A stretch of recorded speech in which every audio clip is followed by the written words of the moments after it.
Lagos Traffic Radio 96.1 FM. Maritime Today is a program we set for the conversation this morning. And today we're talking all things shipping. Yes, as we reflect on that aspect of the maritime sector. So we're charting a course of effective shipping in Nigeria, strategies and opportunities. And joining me on the phone line this morning, I have Alhaji Jamilu Mohammed Goma. He is the National Vice President General of the National Shippers Association of Nigeria. And he is also the president of the Niger Shippers Association. Alhaji Jamilu Goma, it's nice to have you. Good morning. Yes, I'm with you, sir. Great. All right, so we will come to the issue of shipping and, of course, the body known as NASAN. But first things first, you are president of the Niger Shippers Association. How has it been for you heading the Shippers Association of Nigeria's largest state in Nigeria? Well, it has been great ever since the formation of the National Shippers Association of Nigeria. And we've been working great, harmonious relationship with all the other state president chapters to ensure the smooth running of the association and to ensure the shipping businesses in Nigeria is going on smoothly and successfully. Right. Now, you are the Vice President General of the National Shippers Association. So for those who might not know what that association does, what is the aim and objective of NASAN? See, one of the aims and objectives of NASAN to ensure that the smooth running of the businesses, both the import and export in Nigeria, and to address the problem amicably between any agency related to shipping activities when issue arise, because you cannot avoid issue, to intervene along with the council to resolve peacefully, and to make sure the welfare of our member, to ensure the tariff cost and the high cost of doing businesses in Nigeria has been addressed. When we discover any problem or any issue relating to shipping line, high cost of freight, high cost of terminal handling charges, we immediately complain to Shippers Council, and with the intervention of Shippers Council, because we've been working harmoniously together with them, they address it immediately. Right. So in terms of the services now, let's begin to assess them. So how would you assess shipping services as it stands today in Nigeria? The shipping services, is very easy to assess. Number one, before you export or import anything, the portal is there for each shipping line, like Mass Line, CMA, DCMA, ARCAS, and so many other lines. It's very easy. You can go to their portal, you can check the services they provide, their cost, the freight, and everything before you agree into any relationship with them. Right. In terms of import or export. And in terms of costs, how would you rate Nigeria? I mean, are we really doing well? Because I hear from shippers these days, a lot of them lamenting. So how is cost affecting business? In terms of cost, it's really affecting businesses in Nigeria. I think recently, last week, we have stakeholder engagement in the North Central headquarters in Jos, which the Executive Director, Nigerian Shippers Council, is there present. And I'm one of the speakers there that I explained extensively to him the high cost of doing businesses in Nigeria compared to the other African countries. For example, if you are shipping one FCL, 40 feet container from Lome to any of the country, let's assuming the cargo is going to Dubai or is going to Saudi Arabia. Right. The cost of freight over there, you pay around 1,100 USD. But if you are shipping in Nigeria, you pay around $2,500. So these differences of freight in Nigeria is very high. So many exporters and shippers are complaining. So we channel our complaints to Executive Director ES, which he promised to address it to see how they can discuss with the shipping line to bring it down. Right. And from the viewpoint of your members, what do you think is responsible for this astronomical high cost. I mean, look at the comparison you just made now. Lome, like $1,100 US, Nigeria, $2,500. That's over 120%. So what's responsible? See, I think most of the shipping line are taking advantage of Nigeria because you see, Nigeria is, I can rate Nigeria as developed country or trying to develop compare all the. Hello? Alhaji Jamilu, are you there? All right, it appears the network seems to has knocked that line off. We'll try and see how we can re-establish contact. But of course, you can just decipher the facts there in terms of the high costs that shipping services seem to attract when you talk about Nigeria. Now, there's a whole lot that comes to play, even though we're talking about these freights and the rates that they have. When you add it to even the insurance component of it, because I hear that for goods that are shipped to Nigeria from different parts of the world, you still have the war risk insurance that's also attached to it. That is yet to be resolved. But Alhaji was just trying to make us understand there what it is. Alhaji, are you back? Yes, I'm back. I'm with you. Yeah, so I was just asking you, what was responsible for these high costs? Well, hello? Yeah, I can hear you. Go ahead. You see, the high cost of doing business in Nigeria is contributed by so many factors.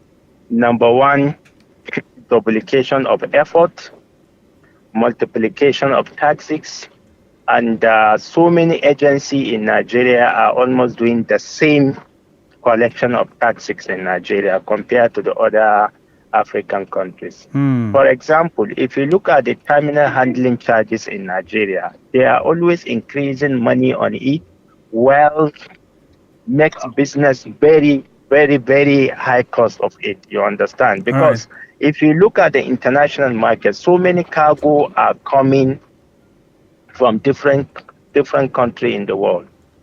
And the cost has to be compared. So if you look at the product that are coming out from Nigeria to international market compared to the product that are coming from Brazilian to international market, the Brazilian one is the more cheaper than Nigeria. Why? Because high cost of doing businesses. You understand? I cite example for you that most of the shipping line also contribute to that problem. For example, shipping line will issue a freight cost for you, which is very higher compared to other African countries. And at the same time, they will, after you pay the freight, they will issue another invoice payment called bunker surcharge. After you pay, they will also issue another invoice for you called environmental fuel charges. What is the meaning of environmental fuel charges? When you are paying freight. You understand? All these things is the one payment, but they keep replicating of it in a different format, which I'm calling on the government to look into it and address it properly, because all this kind of payment is contribute to the higher cost of product in Nigeria, high cost of doing business, which a lot of shippers, exporters like us, were losing interest in doing businesses in this great country. I understand. It's very, very challenging for people like you and all of you who are in this sector. But is it to say that the government is not aware of all of these kind of hidden charges and backdoor charges, so to say? Is the government not aware of it? Sometimes the government are not aware, but we keep informing the government. Like, for example, they give you freight, environmental fuel charges, bunkers of charge. Environment, it belongs to shipping line, it belongs to Nigeria. And when the government are taking revenue from shippers, we are paying terminal handling charges for the government, then why is the shipping line are taking environmental fuel charges? Is the environment belong to shipping line? The answer is no. Then what is the money is meant for? Which is why the freight is high? Let's talk about even shipment of goods within Nigeria now. If I'm going to ship goods from Lagos, let's say from Lagos to Kaduna or to Kano or perhaps Borno, for instance, what is the experience like for shippers in Nigeria? You see, the movement of the cargo now from the local, from Nigeria, from one place to another place, it will be becoming even very difficult also. Why? Because number one, most of the accessible road is very poor, and the fuel is very, very high. The gas still is very, very high. Before the last 2 years, I think if we are moving the cargo, one container, or let's assume one truck of cargo from Kano to Lagos or from Mina to Lagos, I think we are paying around 300,000 to 400,000 naira. But now you have to pay almost 1,500,000. Hmm.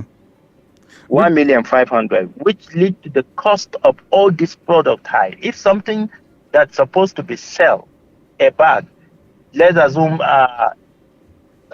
20,000, 30,000, because of that increasement of gas and other things, it will force to go at least 80,000 naira to 90,000 naira.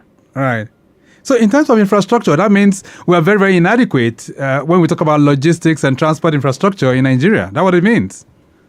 Yes, see, the government are trying their best. You know, Nigeria is a very big country. We cannot disappreciate the effort of government. We do, they are trying. We keep pushing our requests. They are addressing it state by state. But nevertheless, the high cost of doing business in Nigeria remain very, very high. Unless if the government addressed this issue I have mentioned completely.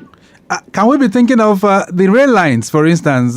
Is the National Shippers Association of Nigeria thinking of how to ship cargo, making use of the rail lines?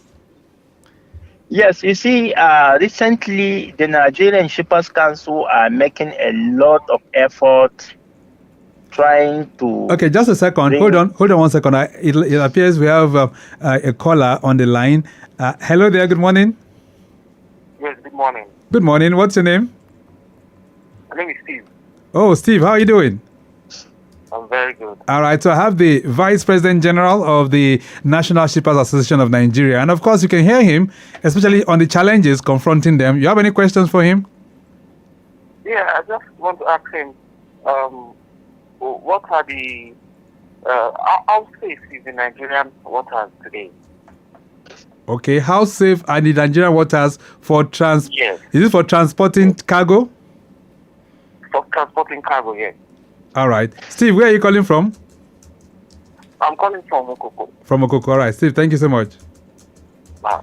All right, Alhaji Jamilu, do any of your members, do they make use of the waterways, inland waterways for transportation of cargo? Personally, myself, we're making use of a lot of inland waterways, most especially dropping the cargo in the one of the terminal along the sea, so that the barge can move this cargo to us inside the port, despite the fact the cost is also increased the cost. For example, when you loaded a cargo that's supposed to go to the port directly and you have paid for the service of the truck, due to congestion, the cargo decided to drop it in any of the terminals for the barge operation.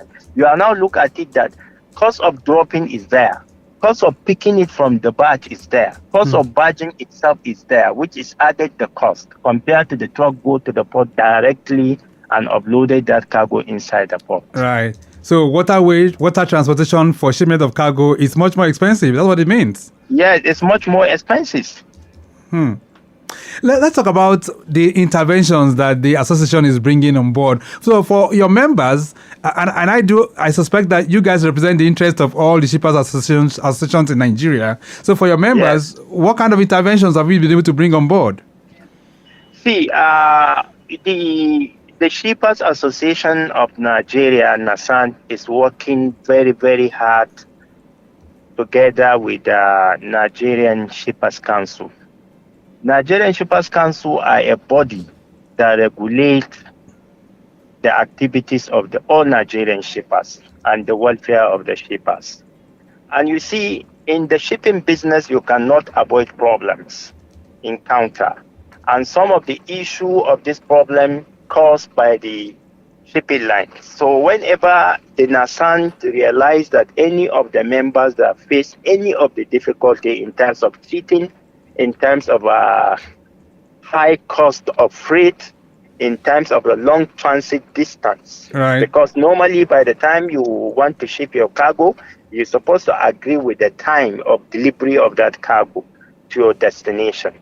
So sometimes the cargo is supposed to deliver in 3 weeks, 4 weeks. It may end up delivering in 3 months, 4 months, which most of these cargo are perishable items. So when we have such kind of cases and complaints, and which is caused by the shipping line, they channel to the NASAN, and we, the NASAN member, we pursue this case together with the council and make sure that our member has been paid and has been compensated. Right. I think recently more than $1 million has been saved together, NASAN and And the Shippers shipping, Council together and share for Nigerian shippers. which is very, very good. So that's positive. At least you guys have been able to do one or two things. All right, then. If you want to ask Alhaji Jamilu any question, feel free. 08099120777 and 09153877127. Message here says, Alhaji Jamilu, how competitive is Nigeria in comparison to other West African countries when it comes to shipping infrastructure? Mohammed is sending this one in from Yaba. Mohammed, thank you so much. All right, so in terms of comparison to our transport infrastructure, how competitive? Yes, so you see, as I explaining to you, in Nigeria is rated among the developed country in the West Africa compared to Lome, Ghana, Niger, and other countries of the state. And if you look at that, is what we call the law of cooperative advantages.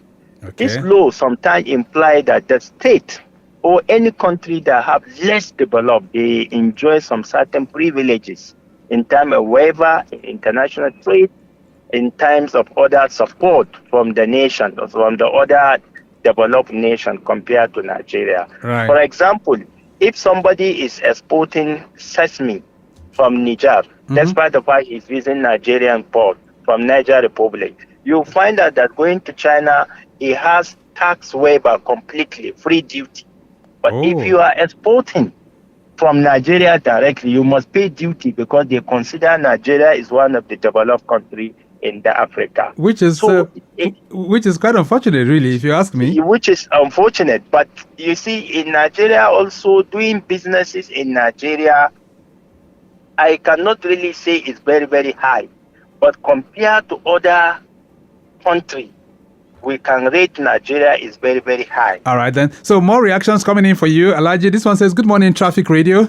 Alhaji, what's your honest take on the condition of our ports? Apapa, Tinkan, One, etc. Kingsley is sending this one in. Kingsley, thank you so much. So what's your honest assessment of those ports? To be honest, Apapa is one of the leading ports we have in Nigeria that assessed millions of import and export. And the route that assets Apapa port, I think is not more than 5 lengths when the recent government has just concluded, which in the reality is supposed to be 20 lengths so that the 20 container can move at a go. Okay. And the gateway to the port is too small.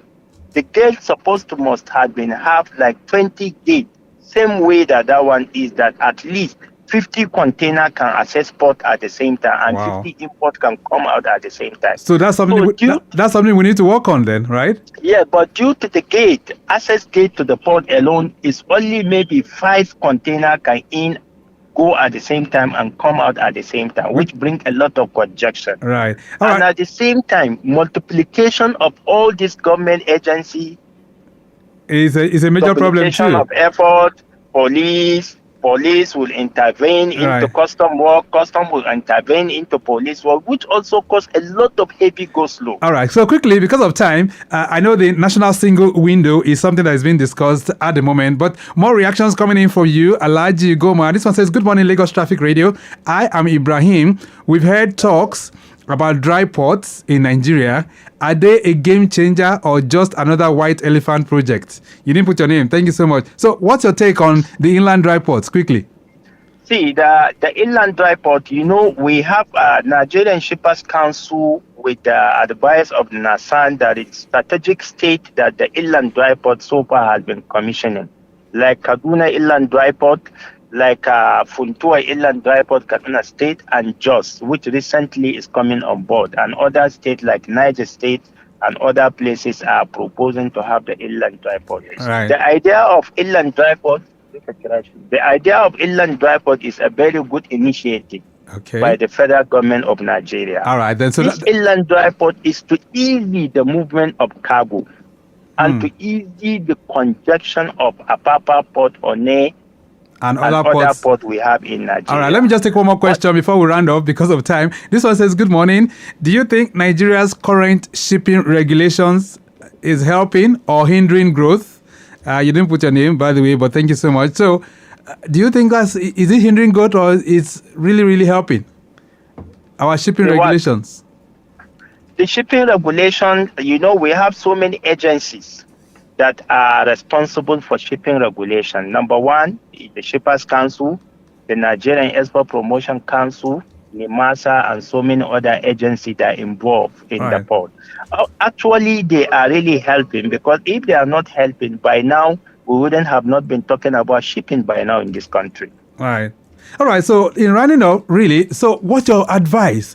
What do you think Nigeria should be doing right now to ease the plights of shippers in Nigeria? What direction should we be traveling in, Alhaji Goma? See, my honest advice to the Nigerian government, you see, businesses, export business is a realistic business, not theory. Whatever the government of Nigeria are trying to do in terms of making things the right way, they should get the right people at the right time that into the business, in the reality, not a theory. All right. For example, in selection of ministers, a minister is supposed to be somebody who is active in the industry, that understands the problem.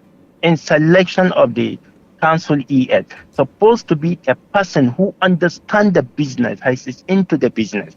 The same with NEPC. You understand? So if the government look at this area carefully by identifying the right people at the right time, I can assure you the right solution will come immediately. All right.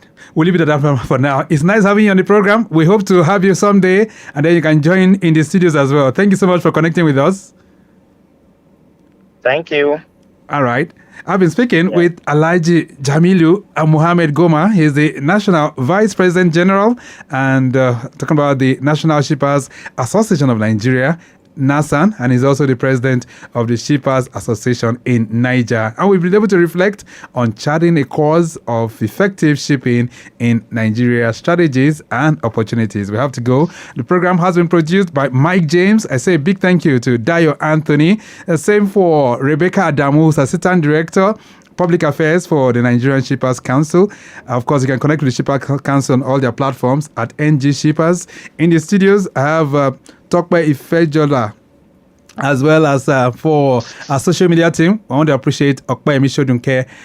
Maximum shout out going out to our executive producer, Tayo Akonle. My name is Victor Oteri. Have a splendid weekend. I'm out, still very much within. Bye. Nigerian Shippers Council, they to serve you well. No matter the problem, we go solve them for you. Yes, so the Nigerian Shippers Council.